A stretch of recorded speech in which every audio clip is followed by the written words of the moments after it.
চাঁদপুরের ফরিদগঞ্জের বিএনপির কেন্দ্রীয় নির্বাহী কমিটির সদস্য ও উপজেলা বিএনপির সাবেক সাধারণ সম্পাদক মোতাহার হোসেন পাটোয়ারির বাড়িতে হামলা ও ভাঙচুরের ঘটনা ঘটেছে। অভিযোগ উঠেছে আগ্নেয়াস্ত্রসহ বহিরাগতদের নিয়ে তারই ভাতিজা মাহবুব পাটোয়ারি ও আবু জাফর পাটোয়ারির নেতৃত্বে একদল সন্ত্রাসী সীমানা প্রাচীর ভেঙে ফেলে। ২ এপ্রিল বৃহস্পতিবার সকাল ৬টায় ফরিদগঞ্জ পৌর এলাকায় ৩ নম্বর ওয়ার্ডের শাহাপুর গ্রামে পাটোয়ারি বাড়িতে এ ঘটনা ঘটে। প্রত্যক্ষদর্শীরা জানান, ভোরে ৬টি গাড়ি নিয়ে প্রায় শতাধিক লোক অস্ত্রশস্ত্র নিয়ে মোতাহার হোসেন পাটোয়ারির বাড়িতে আসেন। তারা বাড়িতে ঢুকেই সীমানা প্রাচীর ভাঙচুর শুরু করে এবং বাড়ির অন্যান্য সদস্যদের ভয়ভীতি ও হুমকি দেন। বাড়িতে হামলার ঘটনার খবর পেয়ে মোতাহার হোসেন পাটোয়ারি জাতীয় জরুরি সেবা 999-এ কল করলে পুলিশ ঘটনাস্থলে পৌঁছে। এই সময় পুলিশ ও ২ জন সাংবাদিকের ওপর হামলারও অভিযোগ ওঠে। সন্ত্রাসী কায়দায় আমার বাড়ি হামলা করা হয়েছে।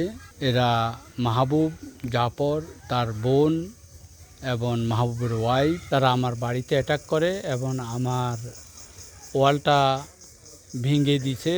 সময় আসছে, আসার পরও তাদের সামনে দিয়া এই অস্ত্রসহ সব পুলিশেরা কিন্তু পুলিশের সামনে দিয়া অস্ত্রসহ সবাই কিন্তু বাড়ি থেকে বাহির হয়ে গেছে। পুলিশ কিন্তু কোনো অ্যাকশন নেয় নাই।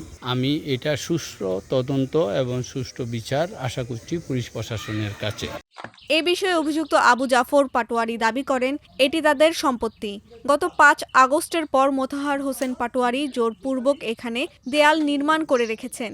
এই কারণে তারা সে সম্পত্তি দখলমুক্ত করতে যান। ফরিদগঞ্জ থানার অফিসার ইনচার্জ মোহাম্মদ হেলাল উদ্দিন বলেন, আমরা খবর পেয়ে ঘটনাস্থলে যাই, কিন্তু পুলিশের সংখ্যা কম থাকায় তাৎক্ষণিকভাবে কাউকে আটক করা সম্ভব হয়নি। এ বিষয়ে চাঁদপুরের অতিরিক্ত পুলিশ সুপার বলেন, লিখিত অভিযোগ পেলে আইনগত ব্যবস্থা গ্রহণ করা হবে।